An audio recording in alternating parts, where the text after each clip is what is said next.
Is Lieutenant Governor Ron Ramsey here? He told me I could speak. Okay, I better let you. No. It's real fast now. It's going real fast. But we are friends, okay? We drove down here. Lieutenant Governor Ron Ramsey. First of all, good to see you. Actually, Jim and I are good friends, but the one thing I figured out something about the difference between Washington, D.C. and Nashville is at least both sides of the aisle get along together. For Jim and I was actually, I was majority leader while Jim was minority leader, and we sat right directly across the aisle from each other, and every day for 2 years while I was majority leader, we stood up when session started, reached across the aisle and said, it's a great day to be in a state senate. Just to get things started well, he actually rode down here with me today, and Jim and I are friends. First of all, thank you all for what you all are doing. I want to brag on Fred just a little bit. He's out here. He does a great job for you all lobbying here in Nashville, Tennessee.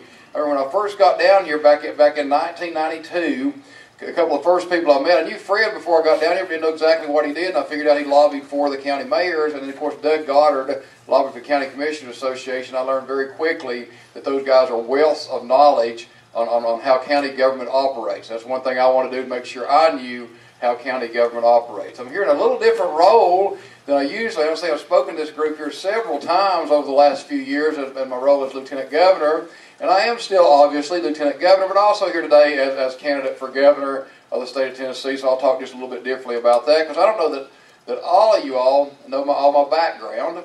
I grew up in northeast Tennessee in Blunteville, about 3 miles from Bristol Motor Speedway. I live about 2 miles from Bristol Motor Speedway now. When I was 25 years old, started my own surveying business with my wife and I, literally with a pickup truck and a prayer. We got started. When I was 30 years old, started my real estate and auction company that we still own and operate every day. My wife is home right now, back in Blunteville, Tennessee, running my real estate business. I used to say Cindy runs my business while I'm gone. Now I just tell the truth. She runs it all the time. I just kind of show up every once in a while.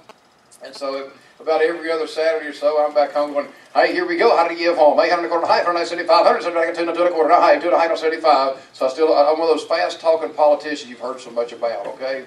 Got involved in politics back in 1992 completely by accident. I would say if I went around this room right here and asked you all how you all got involved, it wasn't something you grew up, thought you were going to be doing one of these days, not something you thought you'd be doing all your life, just kind of ended up there. And that's kind of the way I was. I came down here in 1992 for Realtors Day on the Hill. Never seen the legislature in action, never seen anything working down here. Maybe about the third time in my life I'd ever been in Nashville, Tennessee. And I came down here and kind of started looking around and said, I kind of like this.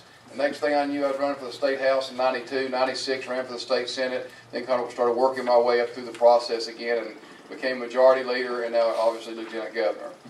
And we're in tough times right now, no doubt about it. I don't have to tell you all as county mayors. So we have two sitting Republican state senators right now, Tim Burchett and May Beavers, who are going back home and running for county mayor. And I ask them every day, why? Why in the world would you want to walk into that world? At least there's 33 of us in the state senate, 99 in the House. We can hide just a little bit on some of the issues, but I know as county mayor that literally the buck stops here, and you'll have to make those tough decisions. I understand that each and every day. I understand that we don't need to be pushing mandates down on you. I am number one in fussing about federal government, pushing stuff down on us. And back a few years back, in about 2003, 2004, when Governor Bredesen cut 7% of state sheriff's taxes, I was the one there on the Senate floor fighting for you all to get that back, and we did. And I've encouraged the governor in this budget that he'll be presenting on Monday afternoon, not to be cutting state sheriff taxes. We don't need to be pushing our problems down on you. So I understand exactly what you're up against. And we have some very, very good, qualified people running for governor of the state of Tennessee. We need to we're fortunate in that on both sides of the aisle. I know each and every one of them very well. They're all my good friends. I've known them for years. I'm going to tell you what it's going to boil down to in the end, in my opinion. And of course, I'm in a Republican primary right now, and that's what I'm concentrating on. I think on August the 5th, when people walk into that booth and have to pull that curtain behind them and decide who they're voting for, they're going to have to decide who's ready on day one to walk into this job. The federal government last year, in its wisdom, borrowed $400 million from, I guess, our great-grandkids is where they are now, borrowed about $400 million from our great-grandkids, dumped it on the table, and said, good luck, Tennessee. This money runs out January of 2011.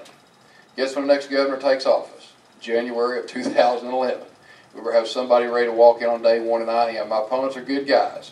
But if we had a debate today, somebody had to write a briefing book for them on how state government operates, and I could be the one that writes the briefing book. So I'd appreciate your support for governor. I'll remember local government.